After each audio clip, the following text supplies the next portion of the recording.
All right, I was taking a scroll through our Pin It page and found you guys are dropping the honks there, so keep them coming.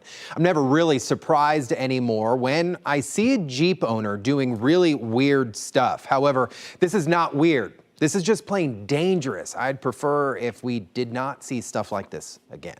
All right, seems like we have parking deals all over the place. Buy two, get one? That is not how this works. Now, I'm just really curious how that middle car is gonna get out of that parking space there. All right.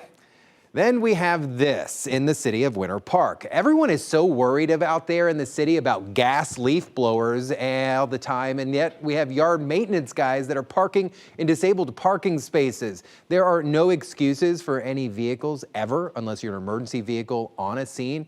You're allowed to block a handicap space. So, my gosh, let's get our priorities straight. I want to keep seeing the things that you're seeing. Keep your passenger pictures or dash camera video coming and send them over to me to clickorlando.com/whatthehonk, or you can email me at asktroopersteve@WKMG, or even better, pin your photos on our Pin It page under the traffic section. Drive safely.